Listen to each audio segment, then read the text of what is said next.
Тұрар Рысқұлов 1894 жылы 26 желтоқсанда Жетісу облысы Верный уезі Шығыс Талғар облысында дүниеге келген.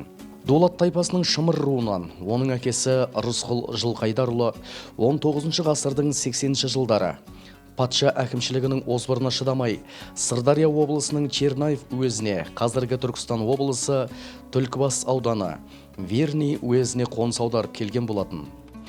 Бұл мектепті үздік бітірген соң Самары қаласындағы орта дәрежелі ауыл шаруашылығы училищесіне түсу үшін арнайы жолдама беріледі.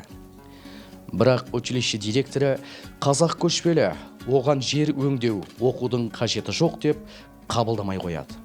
Тауы шағылған Рысқұлов 1915 жылы Ташкенттегі мұғалімдер семинариясына түсуге тырысады.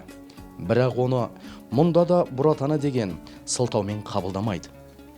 Ақыры ол оқу министріне арыздана жүріп, арнайы рұқсатпен емтихан тапсырады да оқуға қабылданады.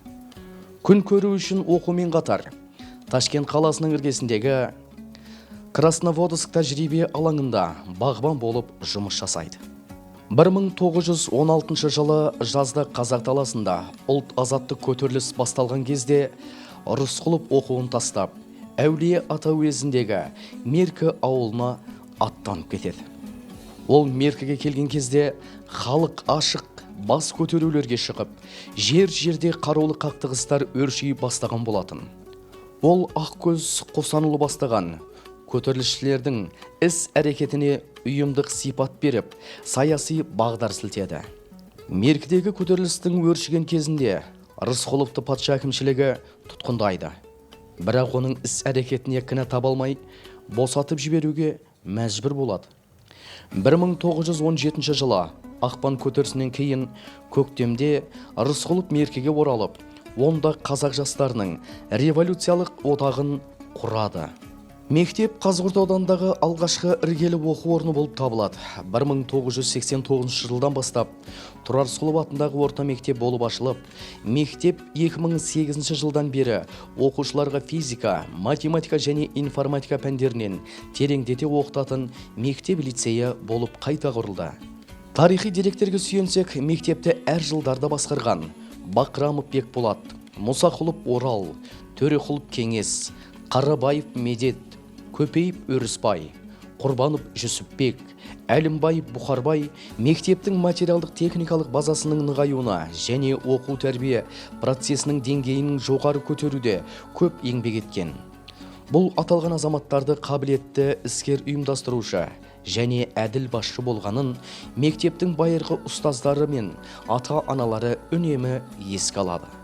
Бүгінде киелі шаңырақ Тұрар Рысқұлов атындағы мектеп-лицейінде 50 сыныптан 1150 оқушысы бар үлкен білім ордасына айналды.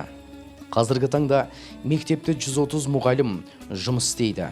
Барлығы да жоғары білімді ұстаздар, оның ішінде 49-ы жоғары санатты мұғалімдер.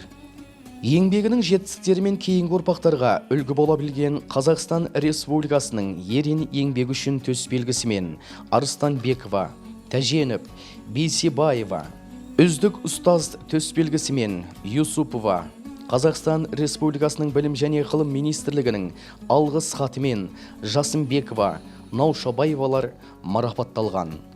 Тастемирова, Рыскелдиева, Жүнісова, Исқақова, Исабекова, Қаныбекова, Сүйеубекова сынды тәжірибелі ұстаздар республикалық, облыстық, аудандық мақтау қағаздарымен марапатталған. Орынбаева облыстық үздік шығармашыл ұстаз байқауында жеңімпаз атанған.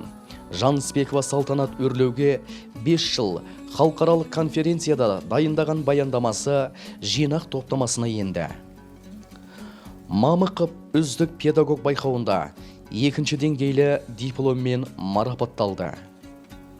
Сондай-ақ оқушыларымыздың жетістіктеріне тоқталсақ, аудандық пәндер олимпиадасына 30 оқушы қатысып, 22-сі жүлделі орындарды иеленді.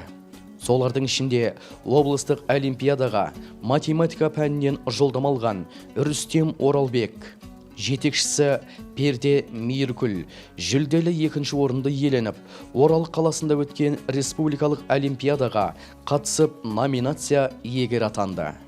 Қазақстан Республикасының ашық чемпионатында самбо күресінен мектебіміздің оқушысы Абдулла Еркебұлан, жетекшісі Тәженов Сапар екінші дәрежелі дипломмен марапатталған.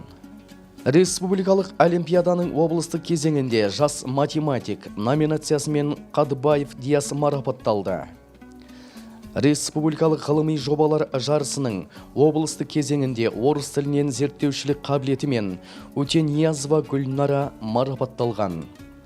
2019 жыл жастар жылы аясында белбеу күресінен жас өспірімдер қыздар арасында Мұрат Алина Түркістан облыстың чемпионатында бірінші дәрежелі дипломмен марапатталды.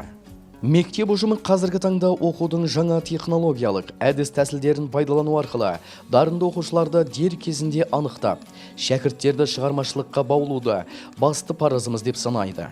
Осы мақсаттағы басты міндет білім беру бағдарламасын жүзеге асыру және ұлттық құндылықтар, ғылым мен тәжірибе, жетістіктері негізінде жеке тұлғаны кәсіби қалыптастыру, оқушыларға 3 тілді меңгерту, мектепті компьютерлендіру және интернет жүйесімен жұмыс жүргізуді басты назарға алуда.